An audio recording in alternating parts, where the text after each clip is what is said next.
Panorama Apoio Cultural. Olá, boa noite. Boa noite. A educação no Brasil vai mudar. O nível médio responsável por alçar os jovens à futura vida profissional terá um novo perfil.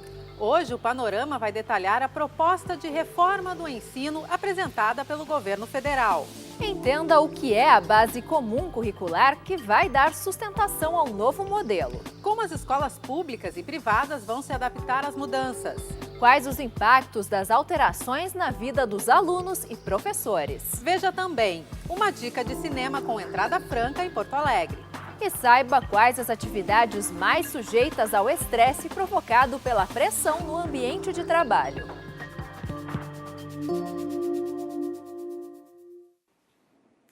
O debate sobre mudanças no ensino médio não é novo no Brasil.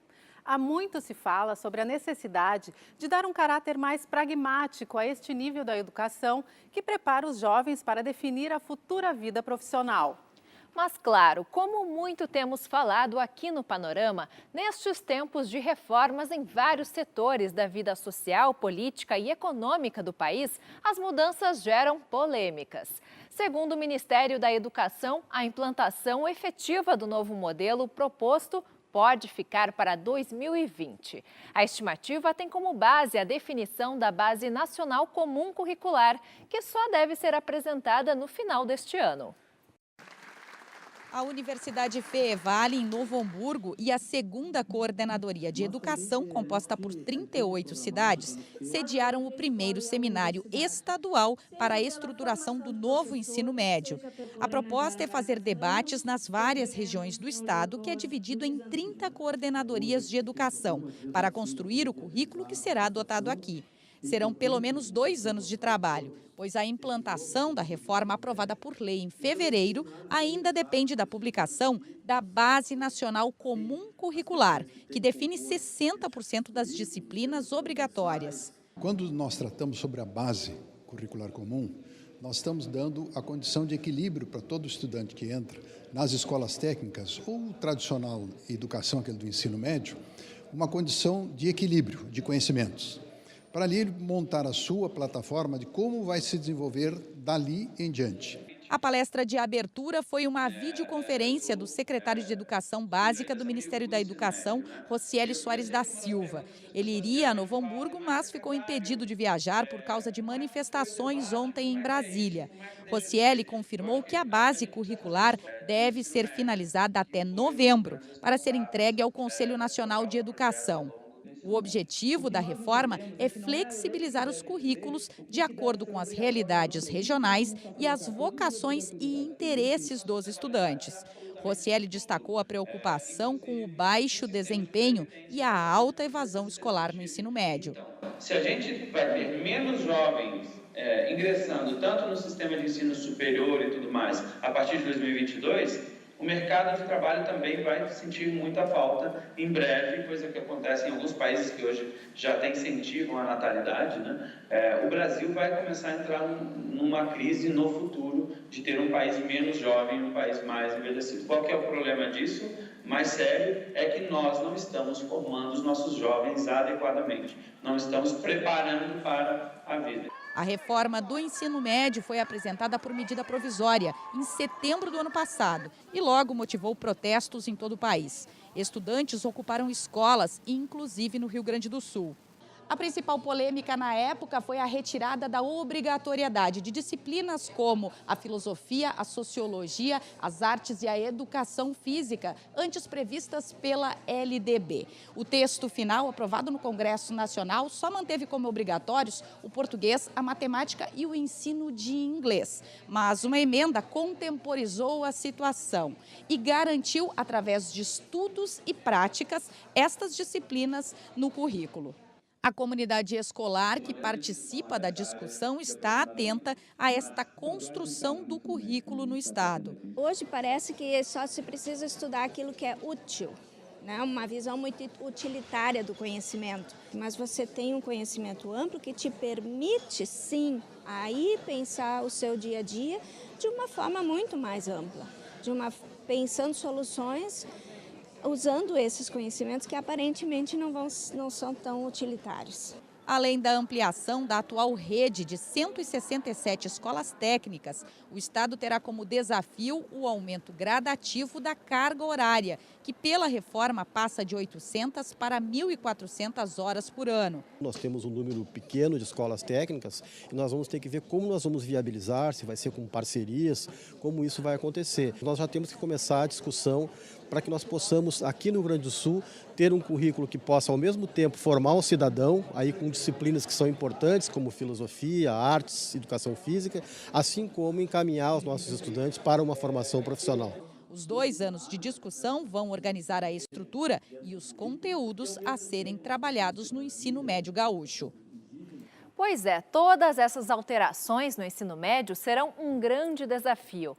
Mas será que essas mudanças são viáveis? E como hoje o nosso assunto aqui no Panorama é educação, já está aqui com a gente no estúdio Russell Terezinha Dutra da Rosa, que é doutora em educação e professora do Departamento de Ensino e Currículo da Faculdade de Educação da URGS. Bem-vinda, professora. Boa noite. Boa noite. Professora, qual é a sua avaliação sobre a reforma? Bom, essa lei 13.415, que surge a partir da medida provisória de 2016, então o Congresso Nacional aprova essa lei, né, que foi proposta na forma de medida provisória. Primeiro que a ideia de medida provisória para uma reforma do ensino médio é discutível, porque assim, qual é a justificativa de urgência para que não se faça na modalidade normal de projeto de lei que passa por um amplo debate da sociedade, de todos os setores envolvidos. Por que medida provisória?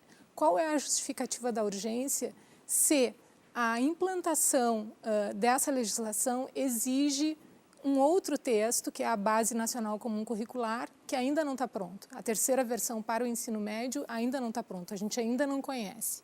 Então, a primeira questão em relação a essa reforma do ensino médio é essa forma assodada, esse caráter de urgência e esse caráter autoritário que assume a medida provisória quando elimina a possibilidade de participação democrática numa decisão dessa natureza. E aí a legislação ela foi aprovada rapidamente a partir da proposta de medida provisória, sem nenhuma discussão com a comunidade escolar envolvida e com os diversos setores, né, da sociedade que vão ser implicados nessa reforma curricular. Essa legislação ela vai alterar, então, a LDB no que diz respeito ao ensino médio, mas ela mexe também com o ensino fundamental e com o ensino superior, mexe com o financiamento da educação básica, o Fundo de Desenvolvimento da Educação Básica e de Valorização dos Profissionais da Educação, e ela tem alguma repercussão também na CLT, numa lei de 1967 de radiodifusão, e ela revoga a lei que tornava obrigatória a oferta da língua espanhola no ensino médio. O que ela muda no Fundeb? Ela muda no Fundeb, ela vai mudar principalmente os investimentos, o financiamento, no sentido de priorizar as instituições educativas que implantem o ensino médio em tempo integral, a partir dessa lei. Então, assim, instituições que tinham ensino médio de tempo integral não vão receber esse financiamento, somente as que implantarem o ensino médio de tempo integral a partir, então, dessa lei de 2017. E a senhora acredita que esse prazo de 2020 é suficiente para essas adequações? Uma das grandes dificuldades que a gente tem no ensino médio hoje e todos os problemas que a gente tem estão muito associados a uma precariedade por falta justamente de financiamento, né? O financiamento do ensino médio ele é muito recente. Na verdade, essa lei ela rompe com um princípio que a LDB de 1996 criou, que é o ensino médio como parte da educação básica, que não era, o ensino médio não era considerado parte da educação básica. A LDB anterior, a LDB da ditadura militar, só era obrigatório o que hoje é o ensino fundamental, era o ensino de primeiro grau na época. Então, uma grande novidade, uma grande conquista da LDB de 1996 é o ensino médio ser parte da educação básica. Só que não havia financiamento para o ensino médio. A gente tinha o Fundef antes, que era o Fundo de Desenvolvimento do Ensino Fundamental. O Fundeb é muito recente. Então, só começou a ter recursos especificamente para o ensino médio de 2007 para cá. Então, a precariedade do ensino médio tem a ver com a falta de financiamento do ensino médio. O financiamento do ensino médio no nosso país é muito recente. Então, a gente ainda não tem como colher os frutos desse financiamento que é muito recente e, na verdade, essa alteração no Fundeb, ela de novo corta recursos, porque ela vai priorizar algumas instituições que vão implantar o ensino médio de tempo integral. Bom, a gente volta a falar no próximo bloco mais sobre a reforma do ensino médio e de que forma essas mudanças no currículo escolar vão afetar o dia a dia de alunos e professores. Em março de 2017, 197 mil pessoas estavam desempregadas na região metropolitana de Porto Alegre. Os dados da FEE, da FGTAS e do DIEESE foram divulgados hoje. Confira um resumo das notícias do dia. A taxa de desocupação total se manteve em 10,8% da população economicamente ativa da região metropolitana da capital em março. O desemprego aberto, no entanto, passou de 9,5% para 9,8% entre fevereiro e o mês passado. O número indica o percentual daqueles entrevistados que procuraram emprego no período de 30 dias anteriores à pesquisa, mas não exerceram atividade remunerada nos 7 dias finais antes da sondagem. Firmada a parceria para a instalação de 6 centros da juventude. O governo do estado e ONGs vão instalar as casas em Porto Alegre, Alvorada e Viamão. A iniciativa faz parte do Programa de Oportunidades e Direitos, que tem como objetivo reduzir a criminalidade em regiões violentas. Inicialmente, o investimento será de 10 milhões de reais. Uma queda de árvore prejudicou o trânsito na Avenida São Pedro, no bairro São Geraldo, região norte da capital. O problema foi resolvido ainda pela manhã e o fato provavelmente está relacionado com os fortes ventos que vieram com o frio nesta quarta-feira. Em Porto Alegre, a temperatura caiu para 12 graus, fazendo com que muita gente buscasse os casacos no armário. Ainda hoje, evento na capital mistura cinema com análise de gênero e sexualidade. Veja quais as profissões mais afetadas pela síndrome do estresse no ambiente de trabalho. E o que pensam os estudantes sobre as mudanças no ensino médio.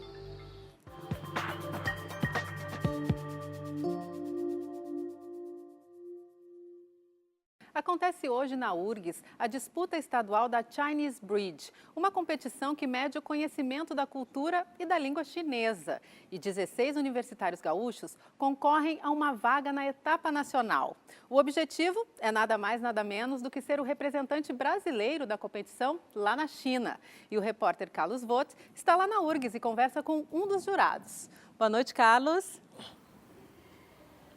Boa noite, Fernanda. Boa noite a você que nos assiste. Olha só, a competição é organizada pelo Instituto Confúcio da URGS, que trabalha justamente para divulgar, para disseminar a cultura, o conhecimento e a língua chinesa. Todos os competidores são alunos do Instituto aqui da universidade. E para falar um pouco mais sobre essa competição, eu converso agora com o professor Gu, que é um dos diretores do Confúcio, e aqui do meu lado está a Bianca, que é tradutora e vai nos ajudar nessa conversa. Professor, Bianca, muito obrigado pela sua participação. Professor, qual a importância desta competição? What's the importance of this competition? 我们在巴西南戴河州联邦大学这个孔子学院，每年有大约500多名学生学习汉语。我们这些同学学习进步非常快，他们的这个语言能力，通过一段时间的学习得到很大的提高。我们这些同学也多才多艺。 那么，组织汉语桥比赛、参加汉语桥比赛，就是一个很好的展示我们同学这个汉语学习能力的好时机啊，也是一个展示他们这个中华才艺的好时机。O Instituto realiza essa competição todos os anos e a cada ano a gente vem aumentando o número de alunos interessados em participar da competição e também em ser aluno do Instituto Confúcio. Esse ano nós temos em torno de 500 alunos, né? Totalizando os alunos universitários regulares e alunos do ensino médio também. E essa competição ela é muito importante para medir o desempenho dos alunos durante o aprendizado da língua chinesa. Bom, essa competição acontece em etapas. Quais são essas etapas? Can you talk about the steps of this competition? 好的，我们这个比赛呢，一般是分3个环节。第一个环节呢是自我介绍，我们同学用汉语做一个简单的自我介绍，叫什么名字啊，喜欢什么呀，学习汉语的经历是怎么样的。第2个环节呢是回答问题，我们问一个有关于中国文化的问题，由同学来回答。第3个环节呢是最有意思的，是才艺展示。我们同学能歌善舞，有的同学中文歌唱得很好，有的同学中国舞蹈跳得特别好，有的同学的中国功夫也很棒啊。所以其实第3部分主要是展示他们才艺的。谢谢。A competição ela tem 3 etapas, tá? Então, na primeira etapa, os alunos fazem uma introdução sobre si mesmo em chinês. Eles falam o que eles gostam de fazer, contam um pouco sobre a vida deles. A segunda etapa é um quiz, os alunos respondem perguntas sobre a cultura chinesa e sobre a China. E a terceira etapa é um show de talentos, onde os alunos podem cantar, ou dançar, ou quem sabe Kung Fu. Certo. Ok, Bianca, professor, muito obrigado pela participação de vocês. Bom concurso. Lívia, é contigo. Obrigada, Carlos. Boa sorte aí, então, né, para os estudantes gaúchos. A reforma do ensino médio é um conjunto de novas diretrizes implementadas por uma medida provisória sancionada pelo presidente Michel Temer em fevereiro. Desde então, o novo modelo vem causando dúvidas e debates acalorados entre instituições e dirigentes da área da educação. A reforma do ensino médio ainda nem começou, mas para quem já fez o tema de casa, não restam dúvidas. Eu sou contra, porque vai desvalorizar outras matérias que a gente vai precisar no futuro, ou para ter um pouco de conhecimento e cultura, assim, sabe? Por exemplo, desvalorizar filosofia e geografia, isso é totalmente inadmissível, sabe? A reforma do ensino médio é muito importante porque, por exemplo, português, inglês e matemática são matérias bem necessárias para o futuro.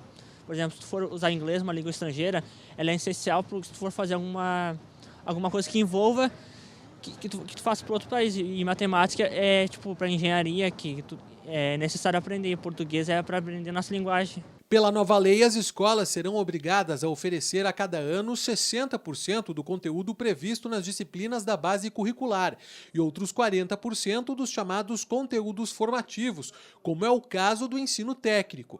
É que, pelo modelo proposto, os alunos poderão escolher cursar ou não matérias como artes, educação física, filosofia e sociologia. Enquanto isso, permanece obrigatório nos 3 anos apenas o ensino de matemática, português e inglês. Atualmente, as escolas são obrigadas a oferecerem 13 disciplinas. Para a presidente do Sindicato dos Professores do Estado, a lei é um retrocesso, principalmente por retirar disciplinas que estimulam o debate crítico. Sendo obrigatório, essas crianças elas são estimuladas a vir para o debate. E, gente, história, geografia, filosofia, sociologia são das humanas aquelas que mais desenvolvem o senso crítico dos nossos alunos. Quanto à escola particular, não precisará se adequar a essa reforma de ensino, lá nós teremos alunos sendo formados na amplitude do conhecimento, enquanto aqueles que estiverem na escola estadual estarão sendo formados para serem robôs, que vão prestar excelentes serviços e não serão problemas porque não terão a capacidade de refletir para contestar. Já para o presidente do Sindicato do Ensino Privado do Rio Grande do Sul, a reforma dará mais liberdade às escolas, o que não significa a retirada de conteúdos ligados à filosofia e à sociologia. A escola, cumprida a parte que diz respeito à base nacional curricular, ela vai poder trabalhar o seu currículo de acordo com a sua realidade. de acordo com a sua localidade, de acordo com a região onde ela está, de acordo com a sua vocação. As disciplinas podem continuar ocorrendo, na verdade, vai dar liberdade para a escola, e, inclusive, podemos ter escolas que têm uma maior carga horária de filosofia e sociologia que tem hoje. A nova lei foi aprovada enquanto medida provisória em fevereiro deste ano. A previsão do governo federal é de que a mudança no ensino médio comece a ser implementada somente em 2019. Até lá, o Ministério da Educação espera concluir a Base Nacional Curricular, que é o documento responsável por definir os conteúdos e disciplinas essenciais aos estudantes. Bom, e nós continuamos conversando aqui no estúdio com a professora Rússel Terezinha da Rosa, professora do Departamento de Ensino e Currículo da Faculdade de Educação da URGS. Professora, quais são os pontos da reforma que geram mais polêmica?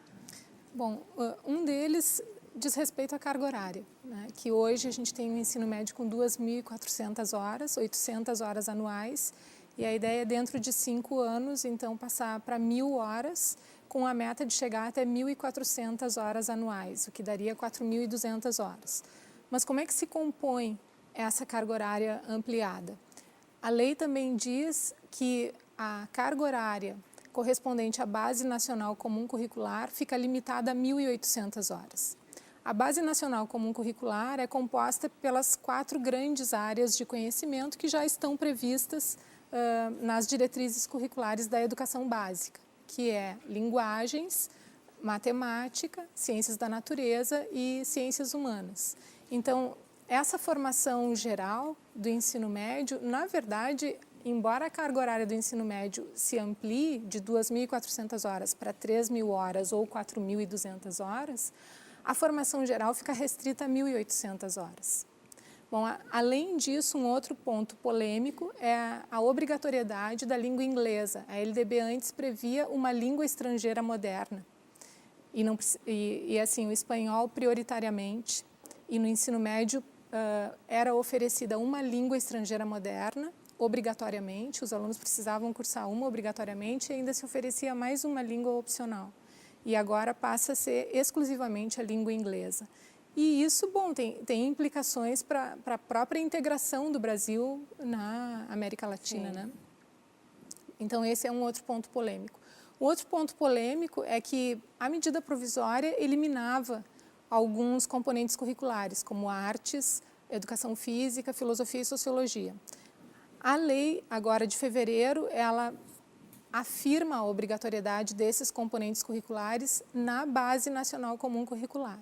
E aí isso gera uma insegurança em relação a outros componentes curriculares que não são citados. Então, a lei cita língua portuguesa, matemática, língua inglesa e essas outras áreas que eu mencionei. Mas e as demais? História, geografia, biologia, física, química, elas não são citadas. E a gente desconhece o conteúdo do texto da Base Nacional Comum Curricular. Então, isso é uma das coisas que tem gerado muitos debates e insegurança. Um outro fator é a inclusão de uma 5ª área, que não estava prevista nas diretrizes curriculares da educação básica, que é a área da formação técnico-profissional. E para essa área, profissionais com notório saber, então, que não precisam ter curso de licenciatura. Bom, os cursos de licenciatura, eles são entendidos na concepção da LDB como cursos para a formação da identidade docente. Então, tem que ter um caráter formativo da identidade docente desde o seu início. Então, essa 5ª área, que é a de formação técnico-profissional, qualquer profissional com notório saber, sem formação em licenciatura, poderá atuar. Então, esse é um outro ponto polêmico, porque também rompe com a ideia da formação docente. Mas é exclusivamente para essa área, porque isso gerou um pouco de dúvida também nas pessoas. E a inclusão dessa 5ª área de formação técnico-profissional, ela retoma o projeto do ensino de 2º grau da ditadura militar, que era o ensino de 2º grau profissionalizante, que era absolutamente precário. Eu estudei em escola pública nessa época e eu fiz um curso técnico em que a gente deveria ter uma disciplina na época que era mecanografia, onde se deveria aprender a datilografar, né? Isso é no tempo dos dinossauros, né? Antes do computador. Na minha escola não havia máquina de datilografia. Então, a gente recebia do professor uma folha com a impressão mimeografada do teclado e a gente treinava a posição dos dedos nesse teclado fictício, né? Então, essa formação técnico-profissional nas escolas, nas condições que a gente tem a maioria das escolas no país, certamente as escolas não estão equipadas para oferecer uma formação técnico-profissional de qualidade, como é, por exemplo, a formação oferecida nos institutos federais. A gente tinha pouquíssimas escolas técnicas federais até 2003. De lá para cá, a gente tem cerca de 500 campi de institutos federais por todo o país. Aqui, por exemplo, a gente tem um campus em Alvorada e outro na Restinga, que são regiões de densidade populacional de pessoas em situação de vulnerabilidade social. Então, essa formação técnica de qualidade gratuita requer financiamento. E havia uma linha de financiamento própria para os institutos federais, que agora foi cortada. E aí, de certo modo, todo o capítulo da LDB dedicado à formação técnico-profissional fica confundido com essa quinta área que passa a ser parte do que deveria ser formação geral do ensino médio. A gente vai voltar a falar ainda sobre a reforma no próximo bloco, quando a gente vai falar sobre como é que pensam os alunos e os profissionais da educação sobre a reforma. O Supremo Tribunal Federal decidiu nesta quarta-feira que as universidades públicas poderão cobrar por cursos de pós-graduação. Confira mais um resumo de notícias. A decisão foi tomada por 9 votos a 1. As instituições públicas poderão cobrar mensalidade para os cursos de especialização, como MBAs. A regra não se aplica a mestrados e doutorados que seguem gratuitos. O entendimento do STF é de que a garantia constitucional da gratuidade de ensino não impossibilita a cobrança para esses cursos e que as universidades podem contar com recursos de origem privada. A Secretaria Estadual da Educação abriu o edital para a contratação temporária de professores e funcionários. Em alguns municípios, a vinculação pode ser imediata, mas o objetivo é a formação de cadastro reserva. As vagas de educadores são para as áreas do conhecimento e habilitações da educação básica. As inscrições começaram hoje e se estendem até o dia 4 de maio e devem ser feitas pelo site da SEDUC ou diretamente nas coordenadorias regionais de educação.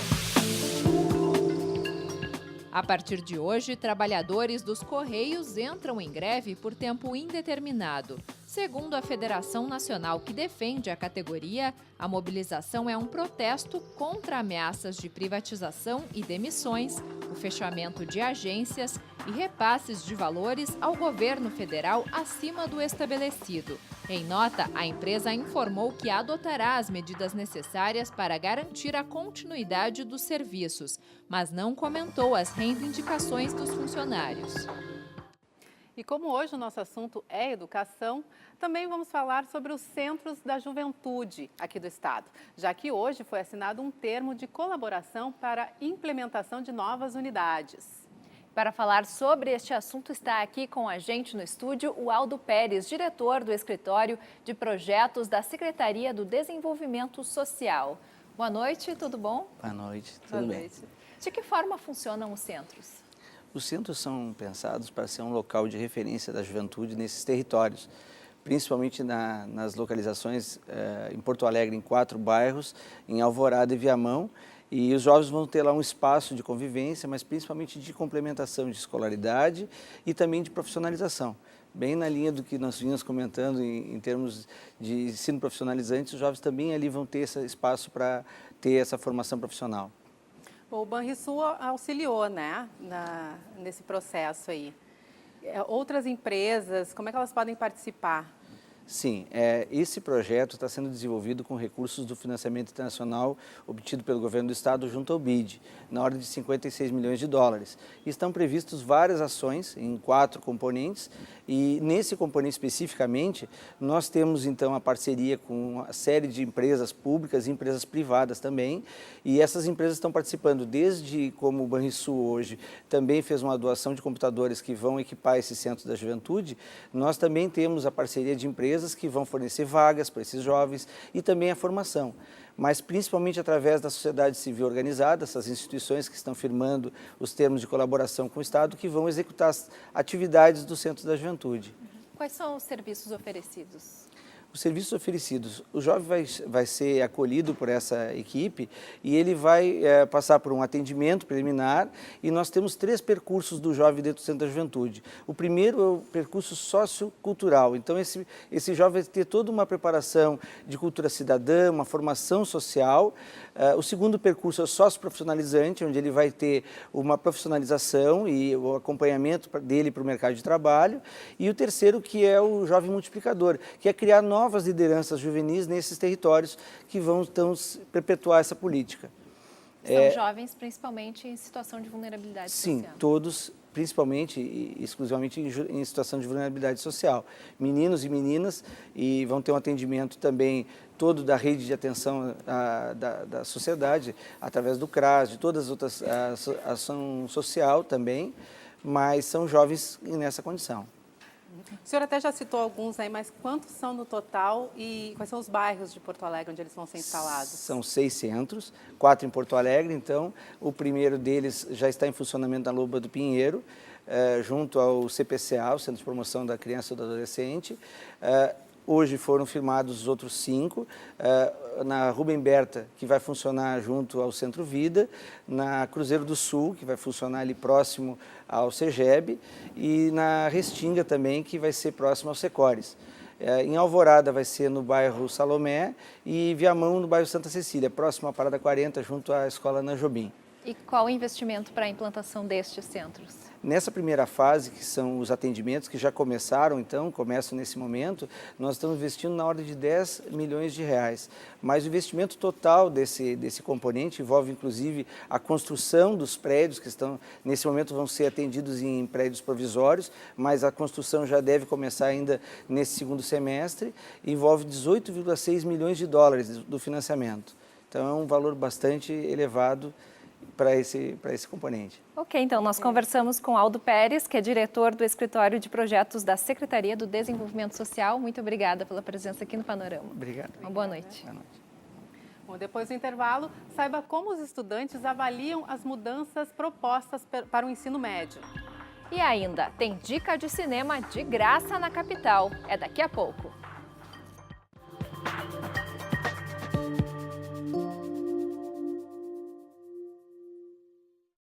Nas escolas, a reforma do ensino médio também vem provocando muitas discussões. Estudantes e profissionais da área da educação reclamam principalmente da falta de debate sobre as mudanças. O presidente da República sancionou em fevereiro a lei que estabelece a reforma do ensino médio. Mas será que alunos e professores se sentem bem informados sobre a mudança?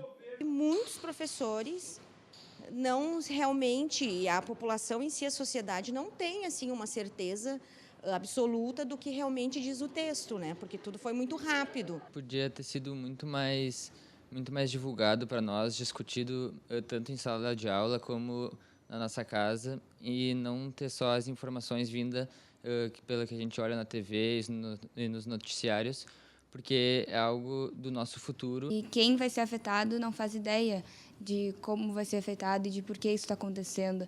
Então, a gente deveria as pessoas mais informadas sobre essa reforma. Um dos pontos mais polêmicos da reforma diz respeito às disciplinas. A Lei de Diretrizes e Bases estabelece português, matemática, filosofia, sociologia, artes e educação física como disciplinas obrigatórias nos 3 anos do ensino médio. Agora, com a medida provisória, artes, educação física, filosofia e sociologia devem ser oferecidas pelas escolas, mas serão disciplinas optativas. Eu não gostei porque eu acho que para as pessoas crescer com caráter, elas precisam de sociologia, filosofia, porque tem gente que não sabe o que é realmente, entendeu? Aí elas acabam crescendo ignorantes. Querendo ou não, é muito da nossa formação como pessoa e não como só profissional, sabe? Tipo, é uma noção de mundo, assim, a gente tem muita noção fora do que é só matemática, português e só dentro da escola, assim. Filosofia e sociologia é muito importante, porque se não tiver, tu não sabe pensar, tu não tem opinião própria. A possibilidade de já poder escolher uma área de interesse foi debatida nesta roda de conversa com o professor em uma escola da rede particular. Aqui, eles acreditam que repensar processos escolares é preciso, mas não concordam com grande parte do que foi proposto.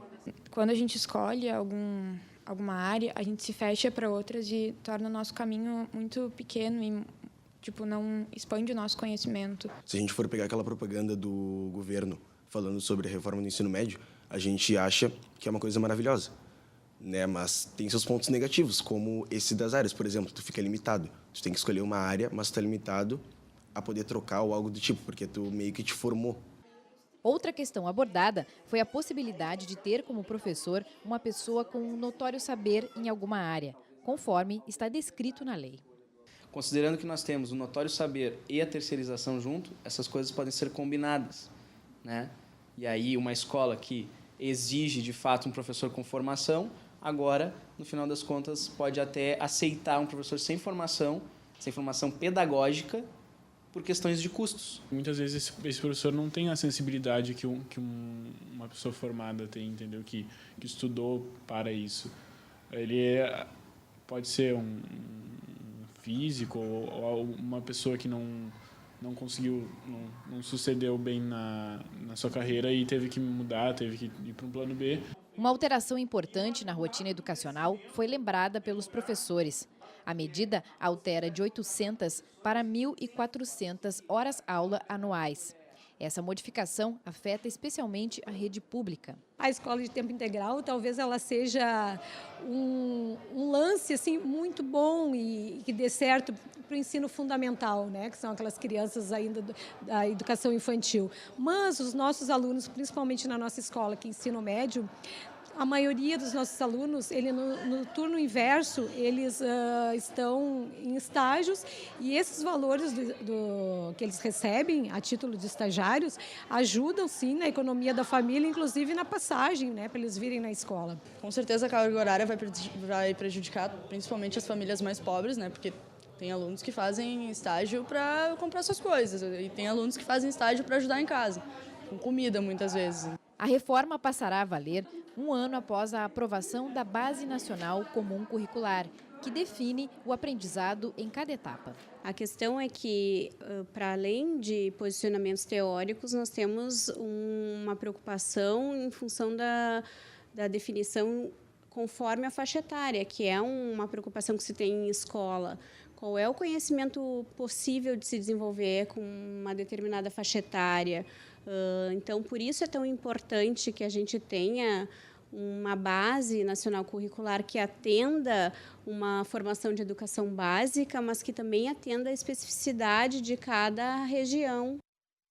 Pois é, como vimos na reportagem, são muitos os aspectos do ensino que devem mudar com a reforma. E nós seguimos aqui conversando com a professora Rússel Terezinha da Rosa. Professora, essa reforma, ela considera diferenças regionais. O que deve ser levado em conta aqui no caso do Rio Grande do Sul? Na verdade, a reforma, ela propõe as 5 áreas, né, de conhecimento. Então, a gente tem a Base Nacional Comum Curricular com 4 áreas e essa 5ª área de formação técnico-profissional então, essas 5 áreas, os sistemas de ensino é que vão escolher quais áreas serão oferecidas como itinerários diversificados. Então, quando se diz que é o jovem que vai escolher de acordo com os seus interesses, isso não é inteiramente verdadeiro. Vai depender da oferta que os sistemas de ensino farão de acordo com os recursos disponíveis. Tanto recursos em termos de equipamentos das instituições educativas, quanto recursos humanos mesmo, os quadros disponíveis.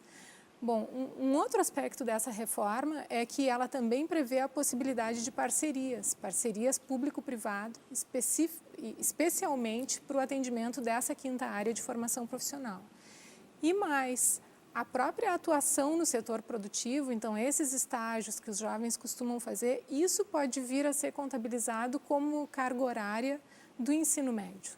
O que é, na verdade, a gente abrir mão de uma formação geral preparatória, tanto para prosseguir os estudos em nível superior, quanto para prosseguir os estudos em cursos técnicos, a gente pode antecipar uma formação profissional. Os sistemas de ensino podem priorizar essa quinta área de formação técnico-profissional. Os sistemas de ensino é que vão escolher quais dessas áreas estarão disponíveis em cada escola. E mais, qual é a possibilidade do jovem de se deslocar do seu bairro, da sua área de moradia, para um outro bairro que ofereça, então, a área que seria do seu interesse, se ele, de fato, pudesse escolher. Né? Se a gente está falando de jovens de escola pública, muitas vezes são pessoas que ficam restritas ao local onde moram. Então, o deslocamento é um fator limitante. Então, ou municípios pequenos que têm uma escola de ensino médio, que áreas essa escola vai oferecer? Então, não é propriamente o jovem quem vai escolher, o que já seria problemático escolher aos 15, 16 anos uma área de conhecimento e abrir mão de outras. Isso já seria um problema, porque não é optar por disciplinas, é escolher itinerários formativos precocemente. Então, o que se depreende dessas possíveis formas de implantação é, na verdade, uma restrição. Hoje, a formação geral tem 2.400 horas. A formação geral ela pode ficar restrita a 1.800 horas, que é a carga horária da Base Nacional Comum Curricular. E o restante da carga horária, das 3.000 horas ou das 4.200 horas, pode ser vivida no ambiente profissional, em ambiente de estágio ou nessas instituições que a gente designa como Sistema S, SESI, SENAC, SENAI, né, que oferecem cursos profissionalizantes, né, para uma profissionalização precária, que não é a mesma coisa que uma formação técnico-profissional como a oferecida, por exemplo, pelos institutos federais. E vai trazer, então, consequências também para o vestibular, essas mudanças dúvida. Todas. Na verdade, um jovem, por exemplo, que tenha como formação geral apenas o conteúdo da Base Nacional Comum Curricular, ele vai ter uma carga horária menor de formação preparatória para o vestibular do que tem hoje. Ok. Muito obrigada, professora, pelos esclarecimentos. Muito obrigada, uma boa noite. Eu que agradeço. Obrigada, boa noite. Bom, no quadro Saúde de hoje, mais informações sobre a síndrome de burnout, um transtorno, provocado pelo estresse no trabalho em homens e mulheres de todas as idades.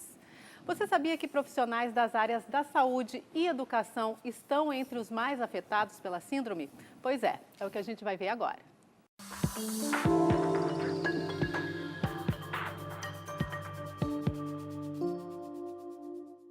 Essa síndrome, ela começou a ser definida nos anos 90. Aqui no Brasil começaram a aparecer os primeiros trabalhos e coincide, né, com as mudanças estruturais que as empresas começaram a apresentar, tanto na modernidade quanto para enfrentamento de crise, né? Então, alguns fatores colaboraram bastante para isso, né? O aumento do setor de serviços, né, da prestação de serviços, né, principalmente as pessoas passando a montar empresas e a trabalhar por conta própria nessa área de prestação de serviços ou em empresas ligadas a isso. O desemprego, né, colaborou para que isso ocorresse também. E também os programas que mudaram muito o jeito de funcionar das empresas, principalmente os programas de qualidade total e os programas de reengenharia, né? Tudo isso criou um nível de exigência dentro da empresa, um nível de, digamos assim, até de impessoalidade, né, e de produção alta, onde favoreceu o aparecimento desses problemas, né? Então, essa síndrome ela passa a ser notada bem quando ocorrem essas transformações, né, do jeito de funcionar das empresas, né, buscando qualidade total, buscando a questão de engenharia, né, modificando padrões de funcionamento. Ela pode ocorrer em qualquer tipo de trabalho, porém, dado a natureza dela e aqueles sintomas já definidos, ela começou a ser mais notada em profissionais de saúde e de educação. Isto é, empresas que lidam diretamente com pessoas, né? Isso certamente aumentou a probabilidade de ocorrer os sintomas e também o nível de dificuldade fica maior na medida que exige, então, de uma pessoa que está exausta, né, o trato com o público, o trato com pessoas. E hoje é dia de cinema aqui na TVE. Às 9h30 da noite tem o curta-metragem Para Meus Olhos Duros, no Curta TVE. A obra fala sobre Hilda Hilst, uma das mais importantes escritoras do século XX. E às 11 horas tem o filme Uma Longa Viagem, no Cine Nacional da TV Brasil. E já entrando nesse clima, a gente traz uma outra dica de filme que será exibido de graça amanhã aqui em Porto Alegre. No estúdio, o nosso convidado, Matheus Bonês, jornalista e crítico de cinema. Boa noite. Boa noite. Olá, boa noite. Bom, vai ter um cine debate, né, nessa quinta-feira. Como é que vai funcionar o evento? O Cine Gênero e Sexualidade, né, ele sempre debate, enfim, né, como já diz o tema, né, gênero e sexualidade. E na primeira edição desse ano, ele vai debater o filme A Garota Dinamarquesa, que trata a história, basicamente, da primeira transexual, né, que fez a cirurgia de mudança de sexo, ou uma das primeiras, né.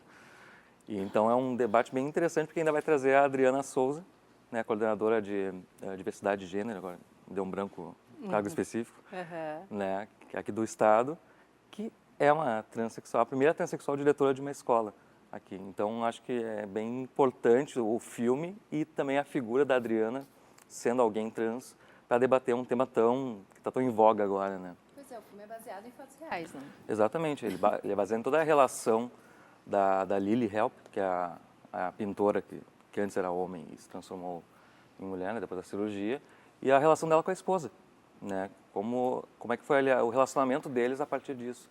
E como a esposa sempre apoiou ele e ela, na verdade, né? Todo esse processo sempre... É legal isso porque a gente vê sempre transexuais, travestis, né, na sociedade, sempre uma figura muito marginalizada. E o filme é legal justamente mostrar que as pessoas precisam de apoio, né? E todo o roteiro do filme, não só a questão do tema em si, trata muito bem disso. Bom, e o Cine Gênero e Sexualidade é a primeira edição este ano de outras que vão acontecer, né? Vai acontecer mais algumas esse ano, né? Estão programadas, mas por enquanto essa é a primeira.